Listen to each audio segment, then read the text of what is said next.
sebelumnya ada nih 2 pertanyaan nih. Sudah ada 2 pertanyaan. Yang pertama dari Ibu Indirawati. Saya menderita osteoartritis dari 2013, grade 2 nih dok. Tapi sampai sekarang dari 2013 sampai 2022 masih tetap grade 2. Beliau ini rajin kontrol, selalu buat foto, ya, dan juga menggunakan deker. Dekernya itu katanya khusus mengandung tembaga dan perak, juga aromaterapi medis yang medical grade gitu. Nah, tapi walaupun grade 2 ada bunyi krepek-krepek katanya. Nah, pertanyaan dari beliau, apakah gerakan apa yang bisa dilakukan untuk merangsang keluarnya cairan sendi supaya bunyi krepek-krepeknya itu berkurang? Mungkin bisa langsung dijawab ya, dokter. Terima kasih. Oke, terima kasih Bu Ana, terima kasih Bu Indirawati ya. Oke, jadi saya jelaskan dulu ya. Jadi kretek-kretek itu ya, ada bahasa medisnya adalah krepitasi ya. Itu sebenarnya bukan karena cairan ya. Nah, jadi kretek-kretek itu penyebabnya sebenarnya ada 2 ya. Pada kondisi yang ringan ya, sendi itu bisa kretek-kretek gitu ya. Kita juga tangan kan bisa kita kretek-kretekin. Nah, itu karena di dalam sendi itu ada bubble ya. Jadi ada gelembung-gelembung udara ya yang timbul ya. Biasanya juga karena sendinya itu mengalami penurunan kualitas atau istilah medisnya adalah degenerasi ya. Nah, sehingga di situ kemudian timbul gas-gas ya. Di situ ada bubble-bubble kecil tuh. Kayak kita kalau ada beli barang ada bubble wrap-nya, kemudian kita tekan-tekan kan cetus gitu ya. Nah, seperti itu ya. Jadi ketika kita gerak si bubble-bubble-nya itu pecah. Jadi bunyi krek krek krek. Nah, kedua, kalau pada lutut ya bisa juga karena si sendi lututnya itu udah menipis ya. Nah, biasanya ini pada yang osteoartritis yang grade-nya lebih lanjut sih ya, yang grade 3 atau grade 4 ya. Jadi gerakannya pun juga udah terbatas. Nah, sendi tulang rawan sendi itu kan di antara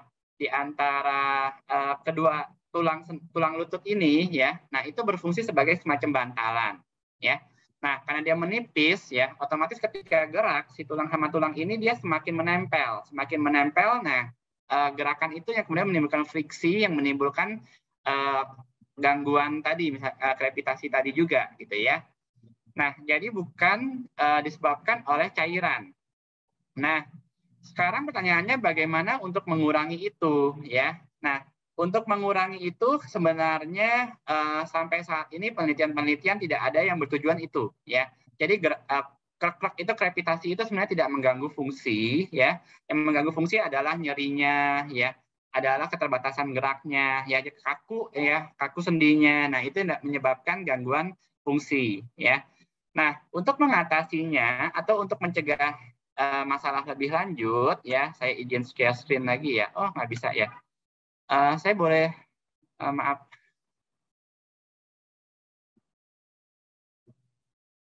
Saya boleh share screen lagi?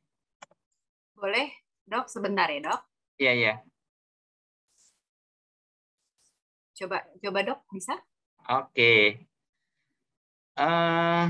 Sudah bisa kah? Sudah bisa. Ya, oke. Makasih. Oke, jadi kebetulan ini memang dari seminar, saya memberikan seminar mengenai lutut ya. Jadi gimana caranya untuk mencegah atau bahkan meningkatkan fungsi lutut yang sudah terkena osteoartritis. Pertama adalah ada 3 sebenarnya kuncinya. Pertama adalah menjaga berat badan ya. Jadi kalau udah lanjut usia ya memang kalau nurunin berat badan berisiko ya. Minimal menjaga supaya berat badannya jangan meningkat sehingga menekan lutut. Yang kedua adalah menjaga aktivitas ya. Jadi kurangin misalnya naik turun tangga yang tidak perlu ya. Aktivitas jongkok bangun yang tidak perlu juga dikurangi ya. Kalau misalnya mau hobinya berkebun gimana dok? Ya kalau bisa masukin pot ya, nggak taruh di atas meja gitu ya. Walaupun kalau misalnya memang ada kewajiban ya, misalnya contoh pada yang Bapak Ibu yang beragama Muslim ya, sholat sujud masih bisa sholat sujud ya boleh-boleh aja gitu ya, karena tidak ada yang absolut ya. Yang tadi saya bilang mengurangi yang tidak perlu. Nah, yang ketiga adalah latihan. Latihannya sendiri pun juga sebenarnya bisa dibagi menjadi 3 ya. Yang pertama adalah latihan di dalam air nih, contohnya nih kayak di sini ya gambarnya kelihatan ya. Nah, latihan di dalam air ya, itu dia akan menguatkan otot-otot tapi juga tidak membebani sendi lutut ya. Kedua adalah latihan sepeda statis ya. Latihan sepeda statis ini dia akan menggerakkan sendi lutut ya, sehingga menyebabkan kalau misalnya di situ ada cairan ya, atau kemudian di situ lututnya juga agak sedikit kaku ya. Nah, dengan digerakkan lebih sering ya, dia akan jadi meningkatkan fleksibilitas juga dari lututnya ya. Selain juga pasti untuk jantung parunya, berat badannya juga akan dipertahankan atau bahkan akan berkurang secara sehat ya. Nah, yang ketiga adalah latihan secara personal ya. Latihan personal ini bisa dengan latihan stretching ya. Ini contohnya latihan untuk stretching otot paha belakang, latihan stretching otot paha depan. Kemudian juga latihan penguatan. Jadi selain kita stretching, kita regangkan, ototnya ini pun juga harus kita kuatkan supaya otot-otot ini nanti yang akan menjadi brace yang alami ya. Jadi dia akan menstabilisasi lutut ini secara alami ya. Nah, jadi bisa dengan seperti ini yang menekan-nekan anduk ya. Kemudian bisa seperti ini ya, mengangkat ya. Nah, ini lebih bagus posisi dalam posisi tiduran atau dalam posisi duduk ya. Kemudian ini untuk otot-otot di samping lutut ya, kita juga harus stabilisasi ya. Nah, kalau ini sih untuk di pinggang sih nggak terlalu, ya. Nah, jadi kurang lebih seperti itu, ya. Jadi kita harus latihan juga, ya. Dan tadi juga memang sudah benar, ya, harus kontrol juga sering, ya, sama tadi, ya, berat badan sama aktivitasnya pun juga dijaga, ya. Kurang lebih seperti itu. Semoga bermanfaat dan menjawab. Atau mau ditanya lagi? Terima kasih, Dok. Wah, saya sebagai instruktur yoga lansianya jadi bahagia, merasa terdukung karena memang gerakan yang kami lakukan sehari-harinya itu persis seperti yang ada di gambar dokter, tapi dimodifikasi di kursi semuanya gitu ya, Dok, supaya semuanya bebannya tidak terlalu membebani. Untuk Bu In, mungkin kalau ada pertanyaan lebih lanjut, bisa dilanjutkan nanti ya, karena ini masih ada lanjutan pertanyaan dari Bapak Cecep. Untuk exercise, orang yang pernah dipasang stent, itu baiknya seperti apa, dokter? Untuk Bu In, kalau masih pertanyaan boleh di-chat lagi ya, lanjutkan. Oke, terima kasih Pak Cecep atas pertanyaannya. Jadi ini complicated ya, jadi kalau udah dipasang stent, sebenarnya kita sudah menganggap bahwa ada problem di jantung, ya, walaupun sudah diatasi dengan stent, ya. Nah, jadi latihannya satu tujuannya untuk apa dulu, ya? Kalau latihannya tadi untuk kekuatan otot saja, ya. Nah, untuk kekuatan otot bisa saja dilakukan yang ringan seperti yang tadi digambar yang sudah saya kasih tunjuk, ya. Tapi harus hati-hati ya, terutama kalau untuk menggunakan beban, ya, dan juga harus menghitung pakai mulut, ya. Jadi jangan menghitung dalam hati. Ya udah saya hitung aja dalam hati. Nah, lupa ternyata tahan napas, ya. Tahan napas malahan falsafah manuver tensi naik malahan ke otak, ya. Nah, jangan ya, tetap pakai mulut ya, pakai mulut ngitungnya gitu ya. Jadi tensinya juga nggak naik ya. Kemudian kalau misalnya untuk latihan aerobik ya, nah latihan aerobik ini biasanya kita harus lihat dulu kapasitasnya seberapa ya, kapasitas jantung parunya. Ya, jadi kalau di kita itu ada namanya 6-minute walk test ya. Jadi kita akan bikin lintasan ya sepanjang kurang lebih 30 meter ya. Nanti pasien kita minta untuk jalan ya, muter-muter selama 6 menit ya, bolak-balik selama 6 menit sambil tentu saja kita pantau. Kalau pasiennya kemudian udah kecapean, udah sesak napas ya, atau kemudian udah nyeri dada, ya otomatis kita stop gitu ya. Jadi memang pengukuran ini pun juga dalam kondisi yang aman gitu ya, dengan dijaga ya segala. Nah, dari situ kita nanti akan bisa hitung ya berapa kapasitas pasien ya. Nah, dari berapa kapasitas pasien itu nanti kita bisa kemudian kita translasikan, kita terjemahkan ke dalam dosis ya. Oh, jadi bisa nih misalnya dalam waktu 15 menit, bisa dalam waktu 30 menit ya.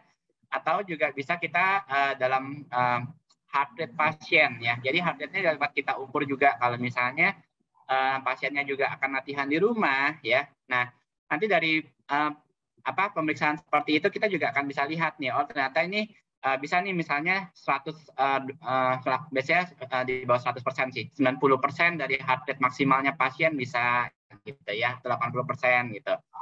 Nah, Jadi sebenarnya idealnya itu seperti itu ya. Dan ini biasanya sih itu kalau di beberapa rumah sakit yang ada dokter rehabnya dilibatkan ya setelah masalah jantung.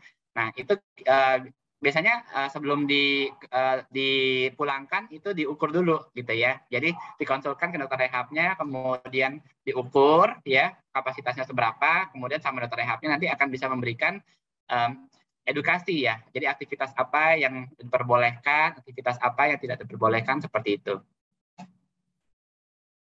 Baik, terima kasih Dokter Ferius. Wah, Pak Cecep kayak udah puas nih, langsung masih jempol soalnya. Pokoknya aktivitas tapi jaga nafas gitu ya dok ya.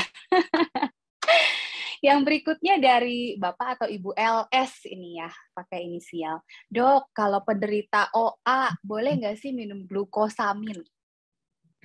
Oke, terima kasih atas pertanyaannya. Jadi kalau misalnya tanya boleh atau tidak, jawabannya boleh ya, karena glukosamin itu ya memang tidak ada efek samping yang berbahaya atau memperberat OA sih tidak ya. Tapi memang dalam penelitian-penelitian terbaru ya, ini saya nggak tahu kalau misalnya nanti ada penelitian yang terbaru lagi membuktikan yang lain. Tapi yang jelas saat ini banyak dokter-dokter juga termasuk saya yang sudah memegang penelitian yang terbaru yang menunjukkan bahwa glukosamin itu efeknya sebenarnya tidak lebih baik daripada placebo ya. Placebo itu efek psikologis gitu ya. Jadi kita penelitian dibagi dua nih kalau misalnya di medis itu kan pasien A dikasih glukosamin, pasien B kita kasih misalnya kapsul isi tepung gitu contoh gitu ya. Nah, kemudian kita bandingin ya. Jadi kita jangan kemudian kita cuma ngambil kayak testimoni doang gitu ya. Wah, obat ini bagus, beneran bagus nggak sih gitu ya? Kalau namanya penelitian kedokteran itu kita benar-benar harus ada metodologi ilmiahnya gitu ya. Nah, itu tadi contohnya, kita bagi dua. Ternyata yang pada glukosamin ini memang hasilnya ada yang bagus, ada yang jelek ya. Pasti ada gitu kan. Di placebo juga ada yang bagus dan ada yang jelek. Dan ketika di-compare ya, ternyata hasilnya itu nggak lebih baik ya. Jadi orang minum glukosamin sama orang nggak minum glukosamin sebenarnya kemungkinan sembuh dan kemungkinan nggak sembuhnya itu sama saja gitu. Nah, jadi kalau pada saat ini adalah penelitian itu menunjukkan seperti itu ya. Ya mungkin saja nanti penelitian berikutnya ternyata ada glukosaminnya ada divariasiin gimana bentuk kimianya dan sebagainya ya bisa aja berubah lagi. Kurang lebih seperti itu. Ya, baik. Jadi kita tuh harus jadi konsumen cerdas ya dok ya. Banyak-banyak mencari sumber informasi dulu baru memutuskan untuk mengkonsumsi sesuatu. Selanjutnya ada dari Ibu Yohana, dok. Ibu Yohana ini kayaknya suka line dance gitu ya, tapi ada HNP. Boleh nggak ya, dok? Oke, makasih Bu Yohana pertanyaannya ya. Nah, jadi kalau boleh atau tidak ya sekarang adalah kita harus mempertimbangkan line dance-nya seperti apa, seberapa lama ya, apakah banyak misalnya lompat-lompatnya gitu ya. Keempat, kita juga harus lihat kondisi dari Ibu Liananya ini ya. HNP-nya seberat apa ya, apakah sudah ditangani atau belum gitu ya. Nah, secara umum ya memang line dance itu akan meningkatkan risiko ya. Jadi harus hati-hati ya. Meningkatkan risiko ini nggak berarti absolut. Kalau absolut itu kan misalnya orang makan racun udah pasti nggak boleh gitu kan. Tapi kalau orang misalnya makan gula, wah risiko untuk diabetes gitu kan. Tapi orang masih boleh nggak makan gula? Ya masih boleh-boleh aja gitu kan. Nah, jadi kalau pertanyaan Ibu Liana ini apakah boleh? Ya masih boleh-boleh aja. Tapi ya harus diperhatikan yang tadi yang saya bilang dipertimbangkan. Kalau misalnya line dance-nya ini menyebabkan sakit, ya sakitnya tambah parah, ya harus segera ke dokter, ya nanti dilihat, ya dan ya kalau misalnya ternyata perlu diperlukan, ya line dance-nya dimodifikasi atau dikurangi atau ya dihindari sama sekali. Oke, jadi bukan mutlak nggak boleh ya dok ya, mungkin harus ada line dance untuk senior gitu ya, seperti yoga untuk senior. Selanjutnya ada dari Ibu Evi.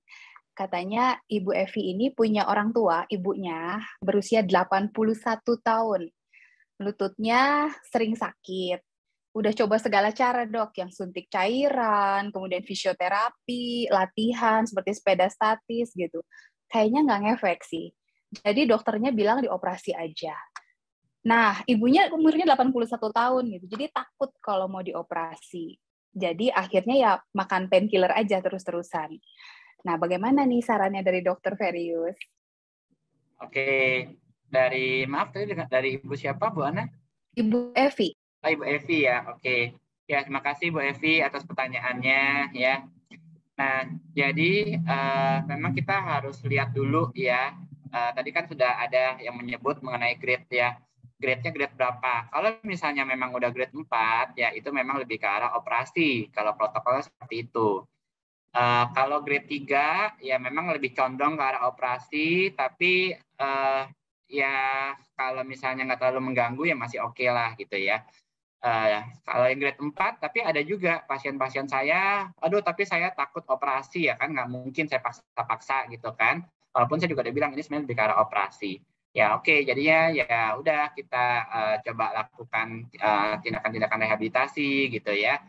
Nah, kalau tindakan rehabilitasi bisa aja dicoba ya. Memang walaupun persentasenya lebih kecil ya kalau untuk yang berat ya, persentase kesuksesannya lebih kecil ya.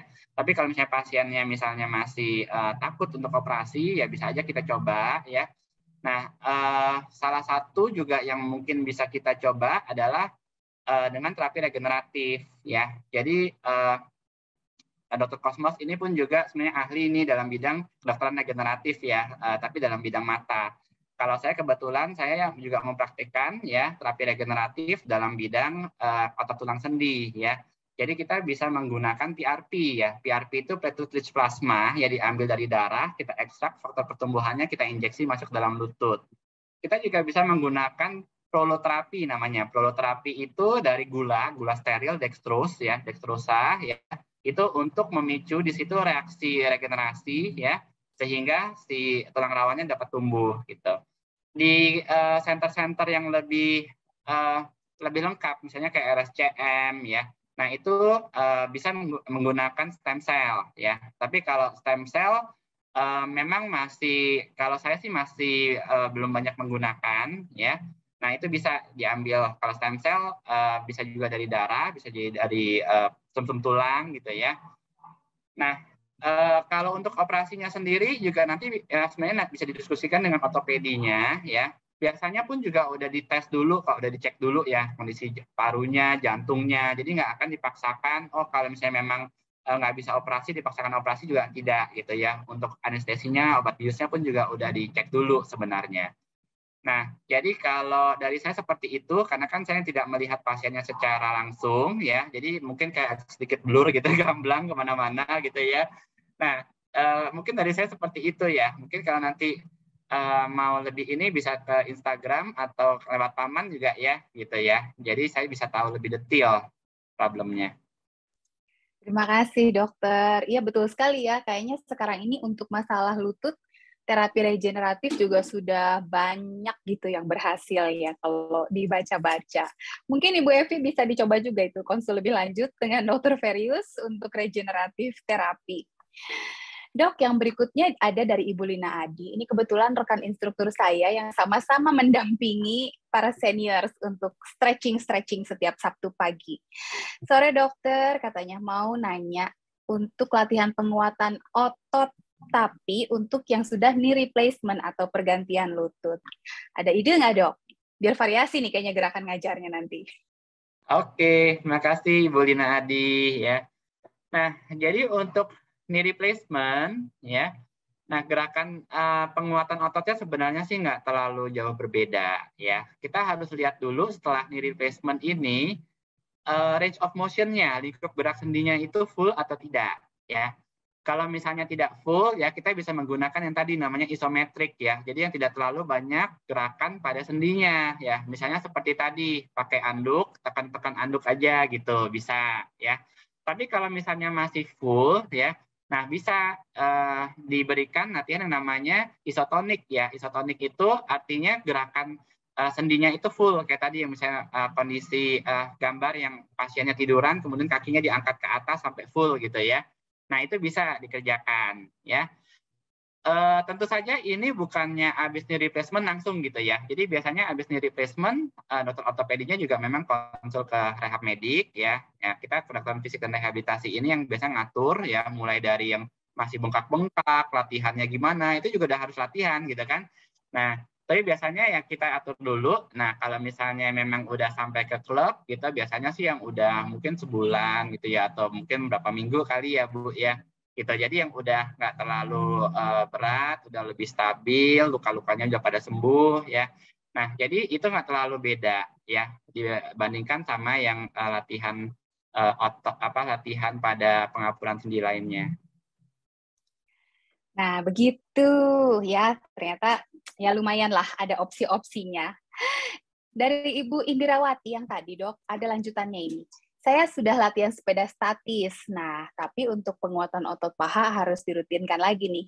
Kalau saya mau jalan kaki, boleh nggak? Usia saya 66 tahun, berat badan 55, dan tinggi badannya sudah menyusut tinggal 158. Oke. Jadi jalan kaki. Baik, terima kasih Bu Indirawati atas pertanyaannya ya. Nah, jadi kalau untuk sendi ya, baik ini sendi lutut maupun sendi di tulang belakang ya, jalan kaki itu sebenarnya bukan suatu olahraga atau latihan yang pilihan ya. Nah, ini untuk sendi ya, kita harus bedakan sendi dengan tulang ya. Kalau tulang osteoporosis oke, jalan kaki ya. Tapi kalau untuk sendi sebenarnya bukan menjadi suatu pilihan kalau sendinya udah ada problem ya. Nah, kenapa? Karena ada beban tubuh ya, ada beban tubuh yang membebani sendi di tulang belakang, sendi di lutut ya, sehingga dapat meningkatkan risiko terjadinya perburukan di situ ya. Tapi kalau misalnya mau olahraga sekali-sekali boleh-boleh aja ya. Nah, cuma satu hal yang harus diperhatikan ya. Kondisi dari tulang belakang dan dari kakinya itu apakah masih kesegarisannya, bentuknya segala apakah masih normal atau tidak. Kalau misalnya udah ada miring-miring, ya itu harus dikoreksi. Mungkin pakai sepatu khusus, mungkin pakai alat khusus di lututnya, ya. Karena ya tadi dengan beban tubuh yang kita masih bagus, ya posisi tubuhnya kita masih bagus, beban tubuh itu dia akan ditopang dengan baik, dengan balance. Tapi kalau misalnya posisi di kakinya udah miring, udah O atau udah X, nah, beban tubuh itu jadi nggak balance, dia akan terfokus pada satu sisi dari lutut gitu ya. Jadi misalnya seperti ini kan bagus, tapi kalau misalnya udah miring begini, otomatis kan di sininya jadi lebih tertekan. Nah, itu risiko untuk bertambah buruknya lebih berat. Kedua juga, tadi saya ada sebut mengenai tulang belakang. Kenapa? Karena tadi Ibu Indirawati mengatakan tingginya sudah menyusut. Nah, tingginya menyusut ini ya, apakah memang ada bungkuk atau apa, ya itu juga harus dilihat. Ya, kalau misalnya ada bungkuk atau tulangnya mungkin juga udah ada kropos ya. Nah, itu sebenarnya juga harus hati-hati pada olahraga jalan kaki. Bagusnya adalah olahraga dalam air atau sepeda juga harus hati-hati sih untuk tulang belakang ya. Jadi sebenarnya lebih bagus olahraga dalam air. Terima kasih, Dokter. Dan saya memberikan satu kesempatan untuk bertanya lagi. Mungkin yang belum bisa ngetik di chat, mau langsung ngomong, boleh langsung ngacung. Saya lihat di sini yang open video ada Suster Paulina, Ibu Catherine, Bapak Jimmy.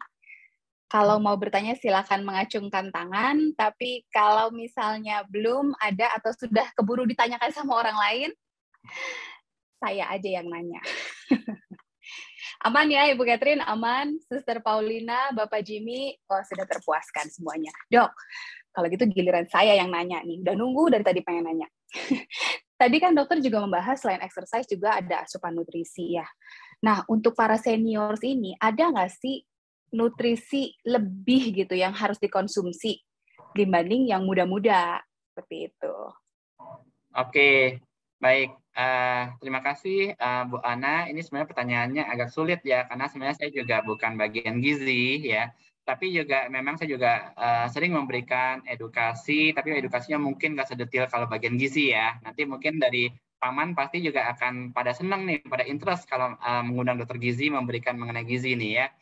Nah, jadi secara umum itu kalau gizi itu dibagi dua ya. Jadi ada yang namanya makronutrien dan ada yang namanya mikronutrien ya.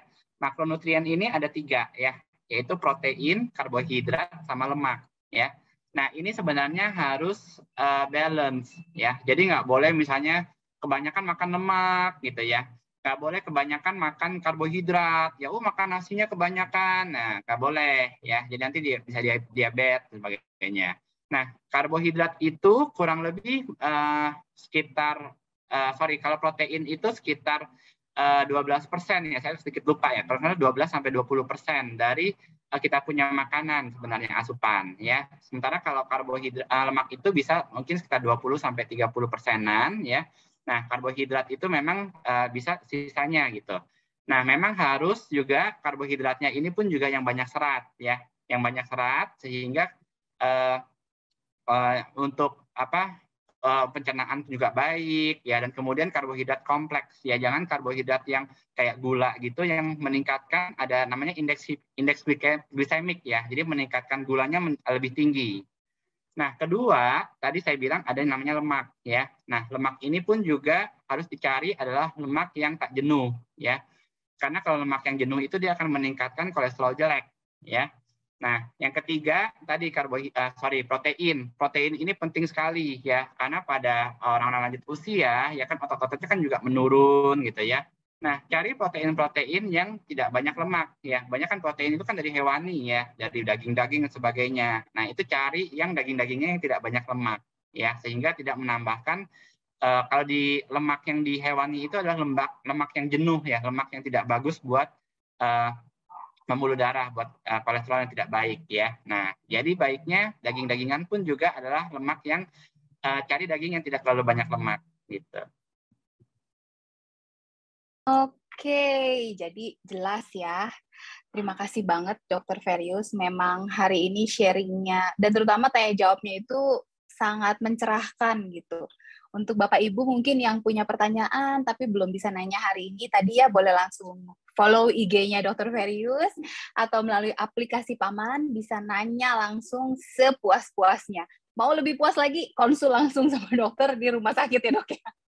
Karena pasti itu bisa langsung assessment dan juga ada suggestion untuk terapi. Kalau bisa saya simpulkan hari ini, untuk para senior supaya umurnya panjang dan tetap sehat, aktif bergerak, ada 4 poin yang saya tangkap ya. Yang pertama tadi, asupannya baik dan seimbang. Ada makronutrien, ada mikronutrien ya. Kemudian juga tetap aktif, harus latihan. Latihannya itu beda untuk yang sakit dan yang sehat tentunya. Harus dengan suggestion dari dokter kalau yang sudah sakit. Dan untuk yang sehat, sehatnya juga seberapa sehat gitu. Yang pasti kita harus ada early detection nih, supaya kita tahu dari sehat sampai sakit kita di titik yang mana gitu. Gunanya supaya kita bisa meningkatkan dan mempertahankan kondisi tubuh. Latihannya itu ada fleksibilitas, kekuatan, koordinasi, keseimbangan, ketahanan, dan juga aerobik dalam porsinya untuk lansia. Jaga postur tubuh sehari-hari, ya, karena postur yang salah juga menimbulkan banyak cedera otot dan sendi. Dan juga psikologis, always happy, always positif, seperti itu ya dok ya. Maka pada akhirnya tujuannya adalah menjadi lansia yang sehat, bahagia, dan fungsional. Dengan demikian, saya dan Dr. Ferius mengucapkan terima kasih untuk waktu dari semua Bapak Ibu yang sudah hadir dari sini, tapi tunggu dulu, kita belum selesai. Ya, dari sini saya kembalikan ke Ibu MC kita, Ibu Sali. Wah, makasih Mbak Ana, dokter. Serius, seru banget ya. Jadi tadi kita sudah dengar kayaknya bakal ada ide-ide baru nih. Kita bakal mengundang Dr. Ferius lagi ke Taman. Gimana dok? Boleh ya dok ya? Kayaknya antusias nih. Ya, jadi begitu. Terima kasih banyak Dr. Ferius atas waktunya, materinya yang sungguh luar biasa. Maaf ya kalau pertanyaan banyak sekali ya. Mudah-mudahan nggak kapok ya dok. Justru saya senang menunjukkan adanya perhatian dan antusias. Iya, betul. Kalau nggak nanya, jangan-jangan tidur semua nanti. Ternyata saya meninggal bobokan. Jadi lain kali dok, buat muda-muda juga boleh ya dok. Ini kan buat lansia, lain kali kita buat yang muda-muda dok. Iya, siap Bu. Oke, untuk acara selanjutnya kita mau foto lagi deh. Setelah dengar acara, dengar materi, Gimana sih muka-mukanya? Jangan-jangan pada tidur nih. Ayo. Yuk dibuka lagi yuk videonya. Kita foto lagi. Wow, sudah ada 48 orang loh kita. Boleh yuk kita buka videonya, kita foto-foto lagi. Kalau mau ada yang pakai filter, sok atuh dipasang filternya, kacamata, senyum-senyum. Oke, ini ada 5. Ada. Oke.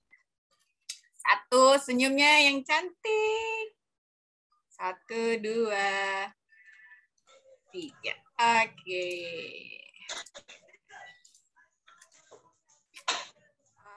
Untuk acara selanjutnya, kita ada tamu dari Risniti. Mungkin beberapa sudah kenal tentang Risniti, ada beberapa mungkin belum. Ya, jadi kita dengar tuh dari Dr. Ferius, kita juga perlu tuh asupan nutrisi. Ya, ada mikronutrien, betul ya, Mbak Ana? Mikronutrien, makronutrien. Saya mesti belajar lagi tentang gizi masalahnya. Gitu. Jadi kita coba serahkan ke Bu Epi Lina ya. Betul. Iya. Oke. Boleh. Silahkan. Oke, baik. Terima kasih Mbak Seli. Terima kasih Mbak Ana. Selamat sore Bapak dan Ibu, ya, menyambung informasi yang luar biasa tadi dari Dr. Ferius, ya, bahwa untuk aktif dan bergerak ini ternyata juga diperlukan asupan nutrisi, ya, asupan nutrisi yang kompleks tentunya dari makronutrien dan mikronutrien.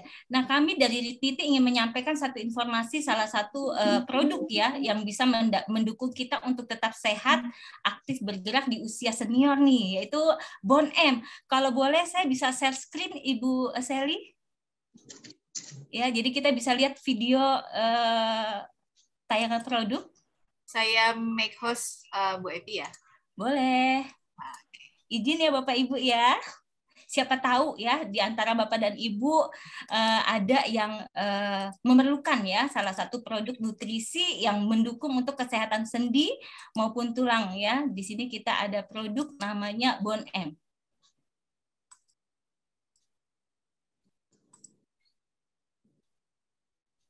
Kita lihat sama-sama.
Tidak ada suaranya, mungkin bisa sekalian Bu Epi jelasin ya?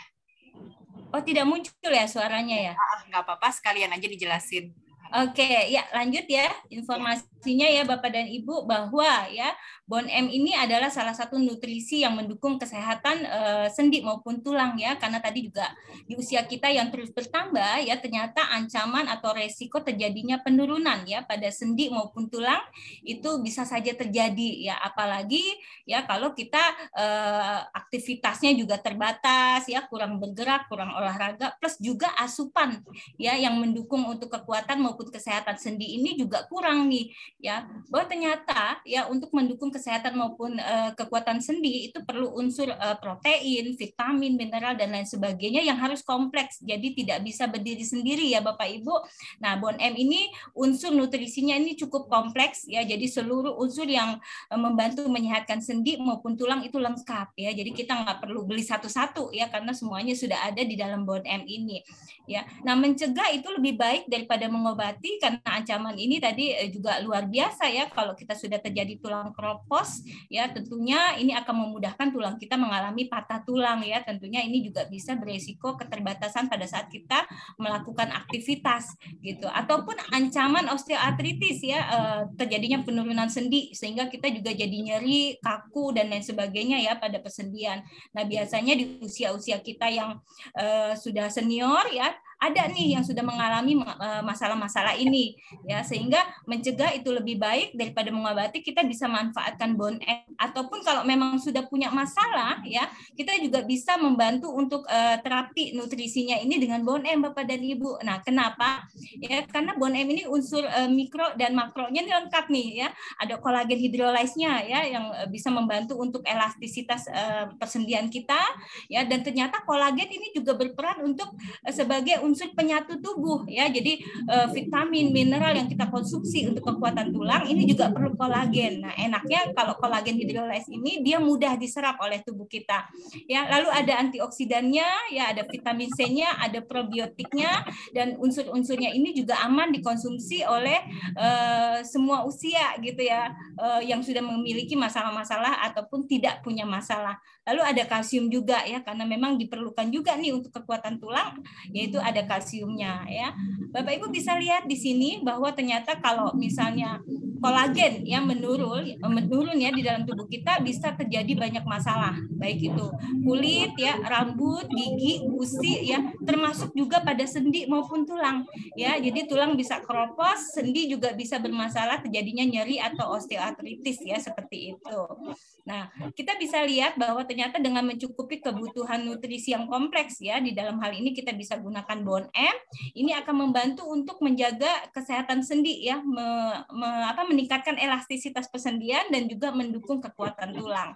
Kenapa? Ya, karena kolagen ya, kolagen hidrolase pada tulang ini dia bisa membantu untuk penyerapan ya kalsium di dalam tubuh secara maksimal. Kadang-kadang kalau kita hanya konsumsi kalsium saja ya, tidak begitu efek, karena bisa saja karena kolagen di dalam tubuh kita yang kurang nih ya.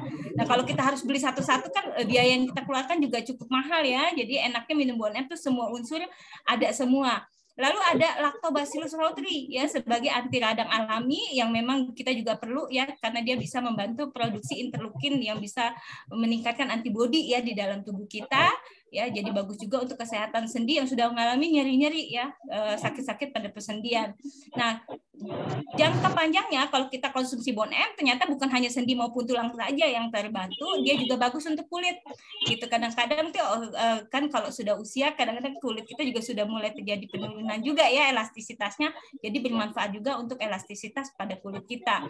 Manfaat lengkapnya ya Bapak Ibu, untuk Bone M dia bisa membantu untuk memperkuat tulang ya, mencegah osteoporosis, menyehatkan persendian, meningkatkan imun ya, dan juga anti aging serta merawat kulit dan mengencangkan payudara ya, seperti itu.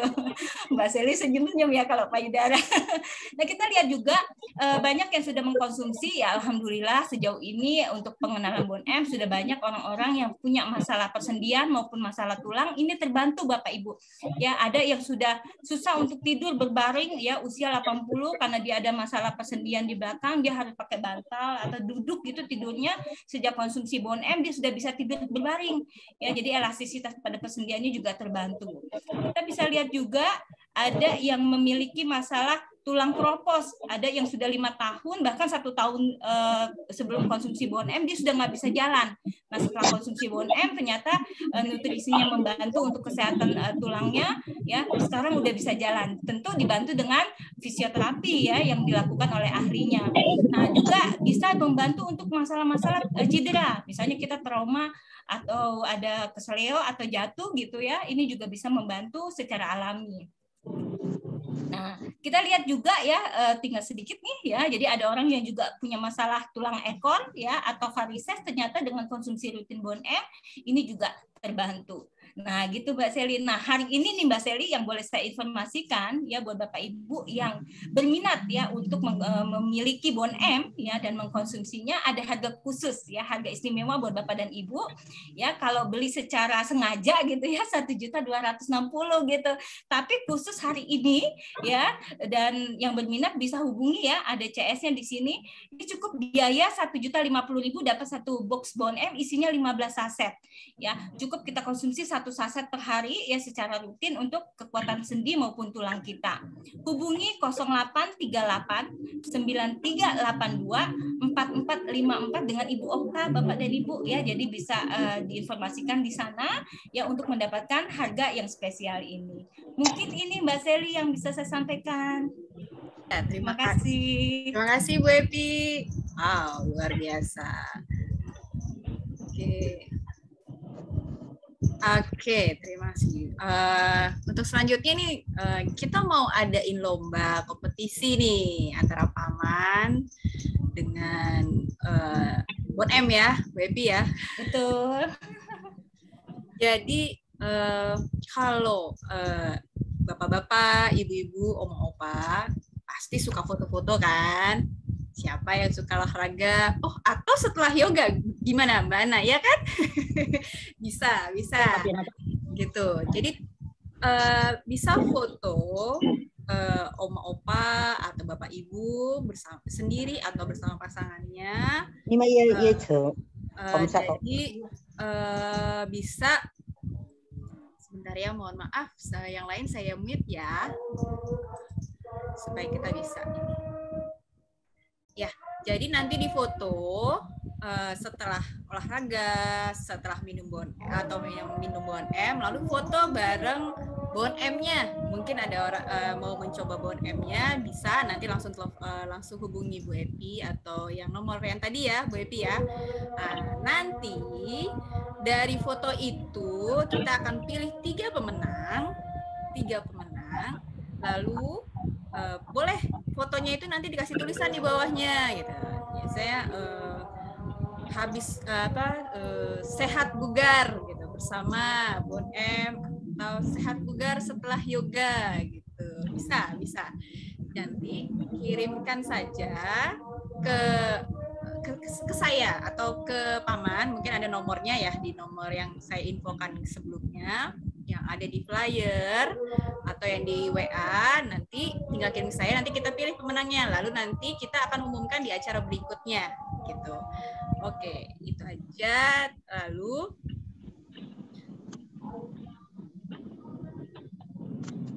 sebelumnya tadi kan kita ngomong nih dari Dr. Perius juga, dari Mbak Ana juga. Mbak Ana sempat nyeletuk nih ada studio yoga. Ya betul ya Mbak Ana? Iya betul Mbak Sali. Ya, ternyata Mbak Ana mengundang Bapak Ibu, Oma Opa yang saat ini mau bergabung dengan studio yoga Mbak Ana. Betul gitu ya Mbak Ana? Iya, jadi gitu. Nanti coba saya coba screen untuk. Jadi untuk Bapak Ibu, Oma Opa, ini sambil Mbak Sali mungkin memberi sekilas video latihan kita. Jangan khawatir karena semua latihan stretching ini disesuaikan untuk seniors. Maka kita lakukan di kursi ya. Jadi kalau misalnya ngedengar yoga atau olahraga, aduh saya mana kuat gitu ya, jalan aja saya udah susah. Jangan khawatir, karena kita sudah menyesuaikan porsi kegiatan kita untuk seniors. Dan mungkin ada yang bertanya gitu, wah ini caranya gimana nih kalau mau ikut? Kemudian ada biayanya enggak, seperti itu ya. Kegiatan ini free, jadi kita itu donation based. Jika Anda ingin mendonasikan untuk kelangsungan komunitas, sangat welcome. Tapi jika Anda memang belum ingin mendonasikan, juga tidak apa-apa. Yang diutamakan adalah keikutsertaan dan kita having fun bersama-sama, seperti itu. Untuk kontaknya bisa melalui Paman juga nanti, atau lewat Ibu Sali. silahkan langsung dikontak, mendaftar, dan join kita setiap Sabtu pagi jam 9. Terima kasih, Mbak Sally. Oke. Jadi nggak hanya untuk oma-opa ya, boleh ya, muda-muda. Boleh. Kayaknya kita perlu ajak yang lain-lain nih. Oke, berhubung karena waktunya sudah mendekati jam maghrib ya. Sekian dulu acara kita hari ini. Untuk acara-acara berikutnya, kita akan infokan melalui grup ya, Bapak Ibu. Jadi nanti kalau ingin bergabung dengan grup dari Paman, bisa menghubungi customer service Paman yang ada tertera di poster yang Bapak Ibu dapat. Ya, di situ ada nomornya. Nah, dari situ juga Bapak Ibu bisa tanya-tanya di situ. Nanti kita sebisa mungkin, semaksimal mungkin akan menjawab kebutuhan Bapak dan Ibu. Oke. Nah, baik, demikian acara ini. Terima kasih atas kehadirannya. Terima kasih atas kehadiran Dr. Ferius sebagai narasumber. Ya, terima kasih atas kehadiran Mbak Ana yang sudah membantu kita sebagai moderator ya, Mbak Ana. Terima kasih atas kesempatan yang diberikan oleh Paman untuk acara ini.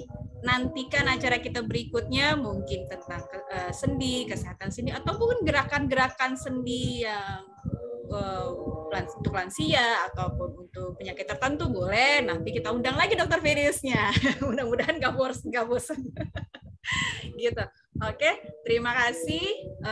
Salam sehat. Semoga semuanya sehat semua dan jangan lupa berolahraga supaya kita semua sehat selalu. Oke, terima kasih. Silahkan kalau ada yang mau leave group. Terima kasih semua.